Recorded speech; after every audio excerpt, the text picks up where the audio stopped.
Hello students, today we are going to see the new topic, that is types of garden.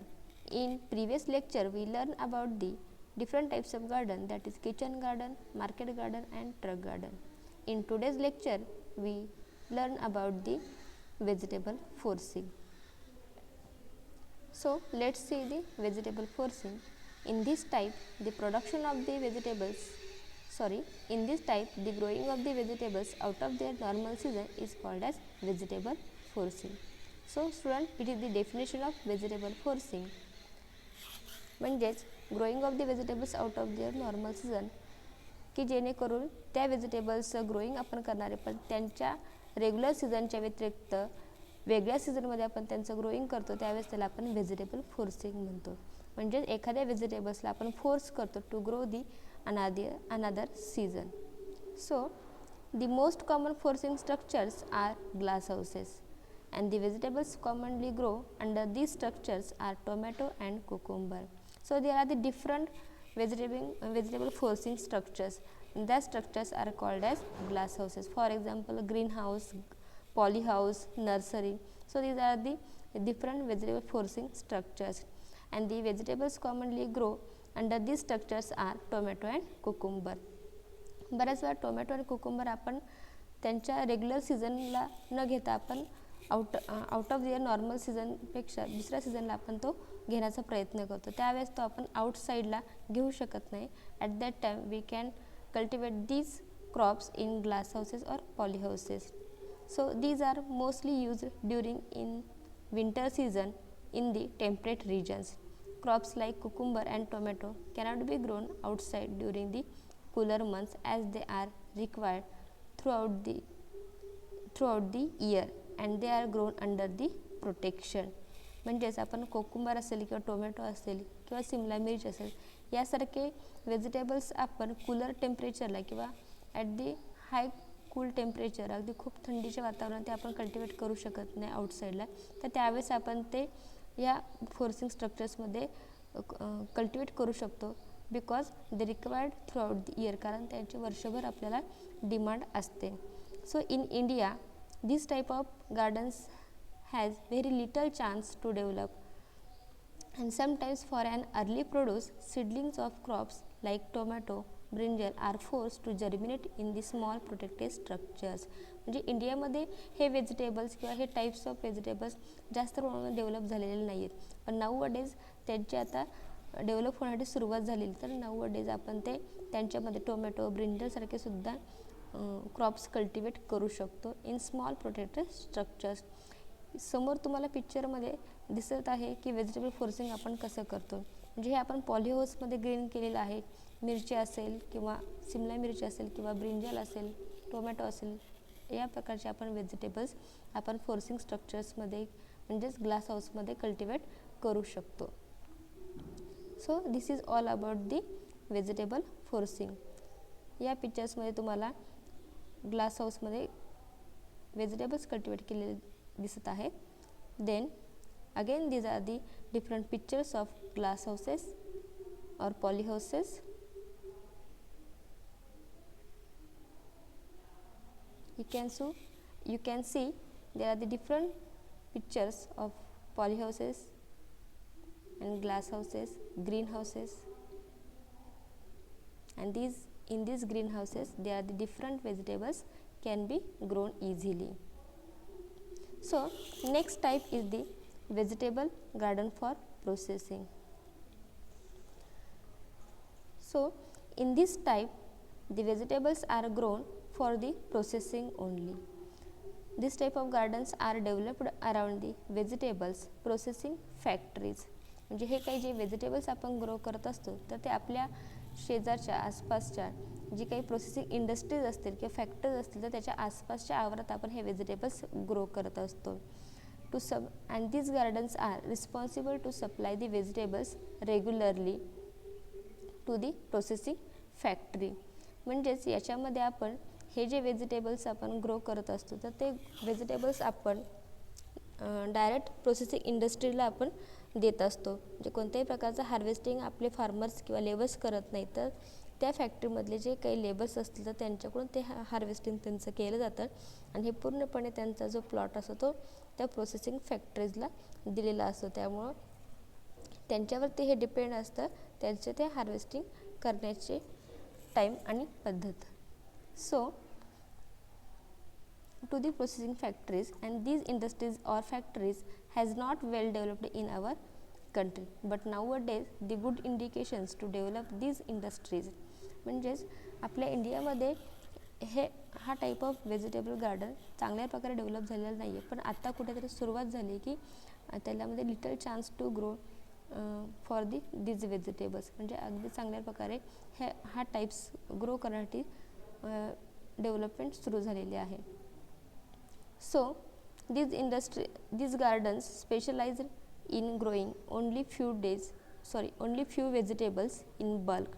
These gardens are responsible to grow the particular varieties suited for the canning, dehydration or freezing, and the prices are paid on the contract basis on weight and quality of the product, and the return may be low, but the cost of marketing and transport charges are negligible.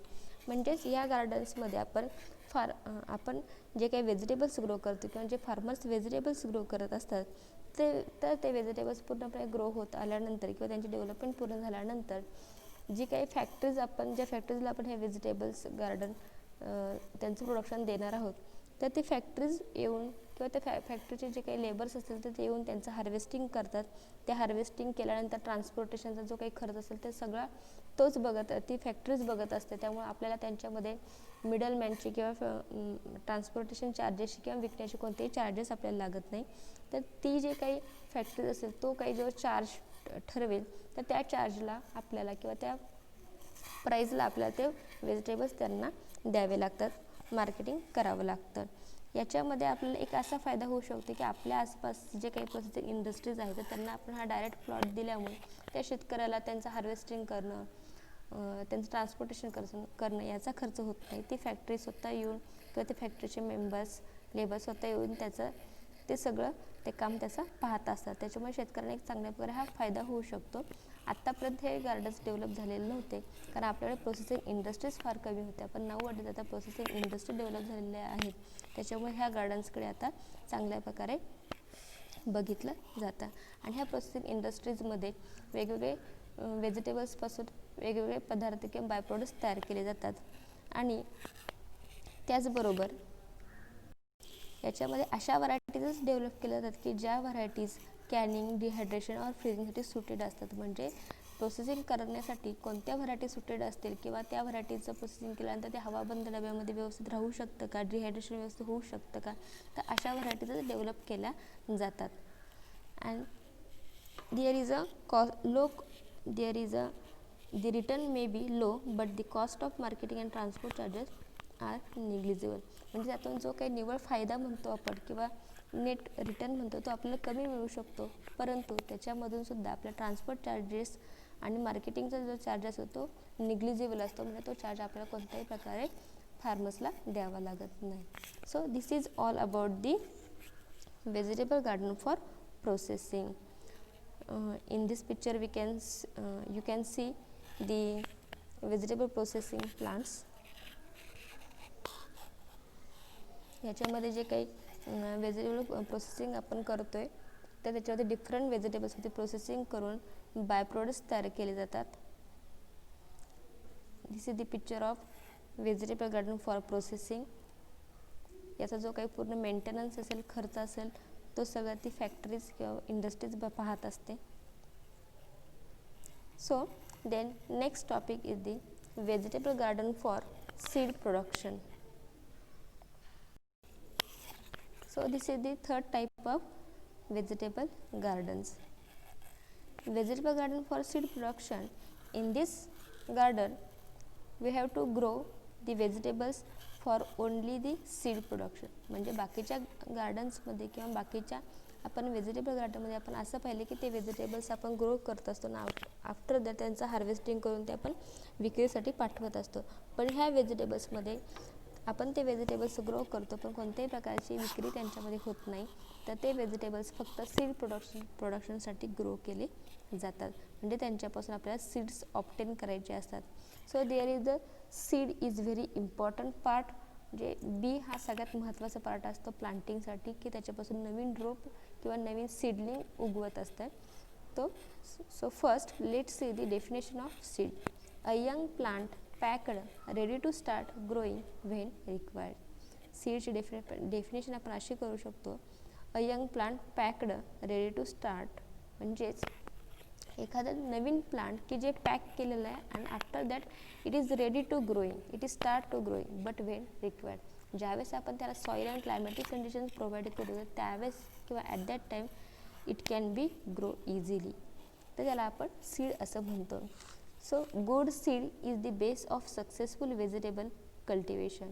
As the vegetable cultivation is increasing day by day, the need of pure good vegetable seeds has also to be increased, and seed production is a specialized field of vegetable growing. एक चांगलं seed किंवा good seed हा सगळ्यात महत्त्वाचा base आहे for the successful vegetable cultivation. जर तुमचे पण बऱ्याच वेळा पाहतो पूर्वीपासून शेतकरी सीड्सपासून प्लांटिंग करत आलेले आहेत. नाउअडेज आपण त्यांची वेगवेगळी रोपं तयार करतो आणि रोपांपासून आपण त्यांचं व्हेजिटेबल कल्टिवेशन करतो. परंतु पूर्वीच्या काळापासून जे सीडची पद्धत आलेली आहे तर ती पद्धतसुद्धा आपण बऱ्याच प्रमाणामध्ये फॉलो करत असतो. तर त्यासाठी सीड्स हे खूप चांगल्या क्वालिटीचे असणं हे खूप महत्त्वाचं असतं. प्युअर असणं, त्याचबरोबर हेल्दी असणं हे सुद्धा महत्त्वाचं असतं.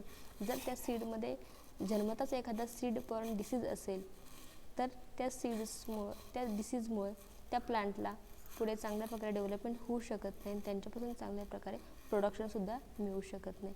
So good seed is the base of successful vegetable cultivation. And nowadays good seeds has a more demand in the market, and seed production is a specialized field of vegetable growing. त्याच्यामुळे मार्केटमध्ये सीड्सला सुद्धा चांगल्या प्रकारे demand आलेली आहे आणि त्यासाठी आपल्याला vegetable gardens for seed production हे एक चांगल्या प्रकारचं स्पेशलाइज्ड फील्ड आहे की ज्याच्यामध्ये आपण चांगल्या प्रकारे सीड्स ग्रो करू शकतो, त्यांची क्वालिटी चांगल्या प्रकारे मेंटेन करू शकतो. In this picture you can see there are the different vegetable garden for seed production. In this picture we can see how seeds can be sowed in the soil, and there are the different plots for seeds. प्रत्येक plot त्यांचा सीडमध्ये वेगवेगळा आहे.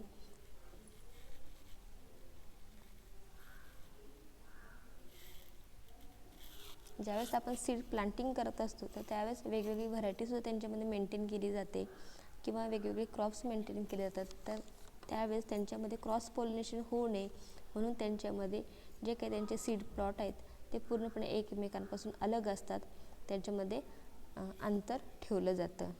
So a vegetable grower that is farmer should have detail knowledge of that particular vegetable. जो vegetable grower असतो किंवा farmer असतो तर त्याला त्या सीडबद्दल चांगल्या प्रकारे माहिती असणं गरजेचं आहे किंवा आवश्यक आहे. So isolation distance is necessary in seed production plot. मी आत्ताच तुम्हाला सांगितले की 2 सीड प्लॉटमध्ये अंतर ठेवलं जातं किंवा ते एकमेकांपासून अलग असतात, त्यांच्यामध्ये थोडंसं डिस्टन्स ठेवलं जातं की जेणेकरून त्यांच्यामध्ये क्रॉस पॉलिनेशन होऊ नये, त्यांची प्युरिटी मेंटेन राहावी याकरता आपण त्यांच्यामध्ये हे डिस्टन्स ठेवतो आणि त्या डिस्टन्सलाच आपण आयसोलेशन डिस्टन्स म्हणतो. There is a definition of isolation distance and that is it is the distance kept between two seed plots to avoid cross pollination and to obtain genetically pure seed.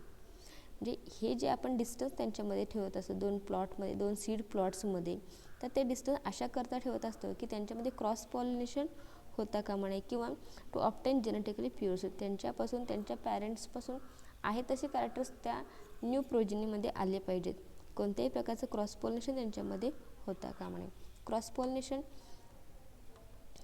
हा concept तुम्ही बायोलॉजीमध्ये सुद्धा पाहिला असेल. Pollination म्हणजे transfer of pollen grains from anther to stigma. म्हणजे अँथरमधून स्टिग्मामध्ये जे pollen grain transfer होत असतात त्यावेळेस त्याला आपण पॉलिनेशन म्हणतो. पण हे त्या प्लांट्समध्ये होतं त्यावेळेस आपण त्याला पॉलिनेशन म्हणतो. पण दोन वेगवेगळ्या प्लांट्समध्ये ज्यावेळेस हे होतं त्यावेळेस आपण त्याला क्रॉस पॉलिनेशन म्हणत असतो. समजा तर टोमॅटोचा प्लांट आपण केला असेल आणि त्याच्यामध्ये 2 व्हरायटी वेगवेगळ्या लावल्या असेल तर 2 व्हरायटीज ज्यावेळेस पॉलिनेशन होताना वेगवेगळ्या अँथर आणि स्टिग्मा ट्रान्सफर होत असतं तर त्यावेळेस आपण त्याला क्रॉस पॉलिनेशन म्हणतो. आणि याच्यामुळे त्यांच्यामध्ये प्युरिटी मेंटेन राहत नाही, तर त्यासाठी आपल्याला हे डिस्टन्स त्यांच्यामध्ये मेंटेन करावं लागतं. So isolation distance is necessary in seed production plot.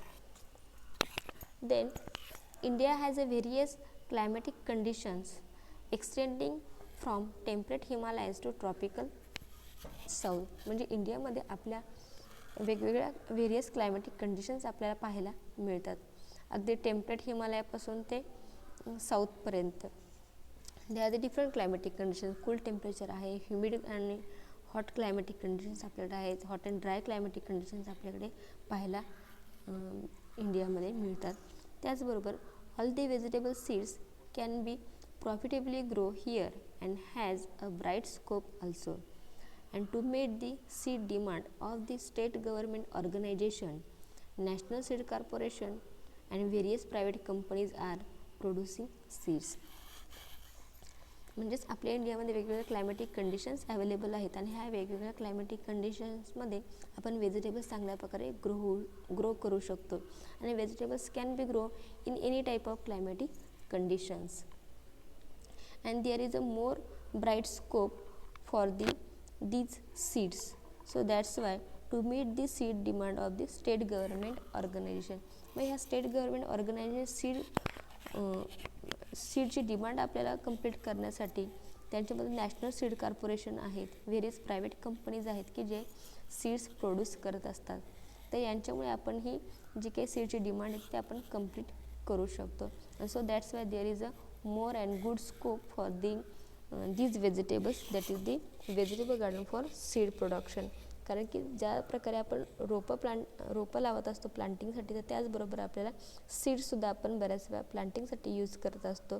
काही क्रॉप्सच्या बाबतीत आपण कंपल्सरी सीड्स प्लांटिंग करत असतो, तर त्याच्यामध्ये आपल्याला हे व्हेजिटेबल सीड्स अगदी योग्य दरात आणि चांगल्या क्वालिटीचे मिळणे आवश्यक असते. तर त्यासाठी आपण हे व्हेजिटेबल्स किंवा हे जे काही व्हेजिटेबल गार्डन्स आहेत ते चांगल्या प्रकारे आपण डेव्हलप करू शकतो. Then there is a last type of vegetable garden, that is the floating vegetable garden or floating type of vegetable garden. आता याच्यामध्ये आपण पाहतो की फ्लोटिंग मीन्स तरंगणारे किंवा वाहत्या पाण्यावरती आपण जी शेती करतो त्याला आपण फ्लोटिंग व्हेजिटेबल म्हणतो. पाण्यावरती जी शेती करतो त्याला आपण फ्लोटिंग व्हेजिटेबल गार्डन म्हणतो. So this type of vegetable gardens are generally observed in Dal and other lakes of Kashmir valley. हे जे काही आपल्याला व्हेजिटेबल गार्डन पाहायला मिळतात तर ते आपल्याला दाल सरोवर किंवा जे काश्मीर व्हॅलीमध्ये लेक्स असतात, सरोवर असतात, तर त्याच्यामध्ये आपल्याला हे पाहायला मिळतात. आणि हे जे काही सरोवर आहेत, हे जे काही व्हेजिटेबल गार्डन्स आहेत ते आपल्याला तिकडच्या भागातच म्हणजे काश्मीर या भागात आपल्याला जास्त प्रमाणात पाहायला मिळतात. So a floating base is made from the roots of various grasses. तर सर्वात पहिल्यांदा आपल्याला पाण्यावरती शेती करण्यासाठी त्याच्यामध्ये आधी एक बेस तयार करावा लागतो.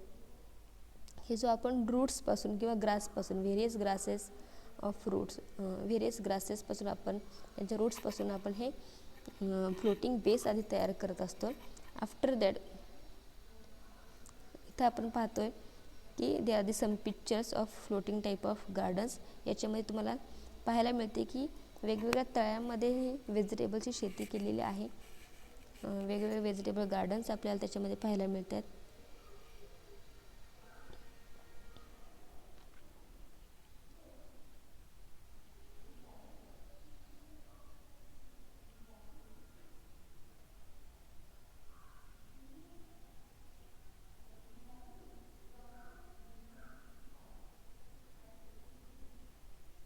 So in these pictures you can see how the floating type of vegetable gardens are followed. त्याच्यामध्ये आपण जे काही व्हेजिटेबल गार्डन्स डेव्हलप करत असतो ते पाण्यावरती आपण ग्रो करत असतो आणि त्यासाठी आपल्याला पहिल्यांदा फ्लोटिंग बेस तयार करावा लागतो. तर त्याच्यामध्ये आपल्याला वेगवेगळ्या ग्रासपासून ते आपण फ्लोटिंग बेस तयार करत असतो in the legs and the leaf compost is spread over them. आणि जे काही लीफ कंपोस्ट असतं जसं आपण इकडे शेणखत आपण रानामध्ये मिक्स करत असतो किंवा शेतामध्ये मिक्स करत असतो, तर त्याच प्रकारे इथे आपण ह्या गार्डन्समध्ये आपण जे लीफ कंपोस्ट आहे पानापासून जे काही कंपोस्ट तयार केलेलं आहे तर ते कंपोस्ट आपण त्यांच्यावरती स्प्रेड करतो. And then the seedling are transplanted to that region. नंतर आपण ते सीडलिंग ट्रान्सप्लांट करतो. All intercultural operations are done by using boat. याच्यामध्ये जे काही इंटरकल्चरल ऑपरेशन्स आहेत आपले, स्प्रेइंग असेल, विडिंग असेल, हार्वेस्टिंग असेल, हे जे काही इंटरकल्चरल ऑपरेशन्स आहे आपण ते बोटीच्या साहाय्याने करतो. Most of the vegetables from the gardens are supplied to Srinagar city during summer months. आणि जे काही याच्यामध्ये तुम्हाला सांगितलं की हे जे काही गार्डन टाईप्स आहेत ते आपण काश्मीर रिजनमध्येच आपल्याला पाहायला मिळतं. त्याच्यामुळे हे जे काही व्हेजिटेबल्स ग्रो केलेले आहेत तर ते व्हेजिटेबल्स मार्केटिंगसाठी श्रीनगर सिटीला पाठवले जातात ड्युरिंग दी समर मंथ्स, उन्हाळ्यामध्ये. कारण की विंटर सीझनमध्ये ते खूप थंडी असल्यामुळे हे व्हेजिटेबल्स ग्रो होत नाही तिथे, तर आपण समर मंथ्समध्ये आपण हे ग्रो करू शकतो easily. And this type of vegetable cultivation is a specialized technique and art itself. आणि हे जे काही आपण व्हेजिटेबल्स ग्रो करतो ते इट इज एक स्पेशलाइज्ड टेक्निक आहे, एक न्यू टेक्निक आहे की ज्याच्यामध्ये आपण पाण्यावरती सुद्धा चांगल्या प्रकारे शेती करू शकतो. म्हणजे पाण्याचा सुद्धा उपयोग आपण व्हेजिटेबल गार्डनसाठी करू शकतो. त्यामुळे ही एक चांगल्या प्रकारची कला आणि टेक्निक आहे. So this is all about the floating type of vegetable garden.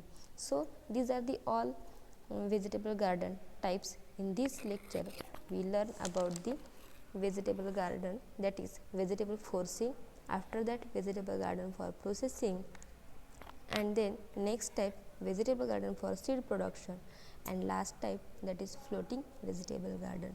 So in this way we completed this topic, that is types of vegetable garden. Okay, thank you.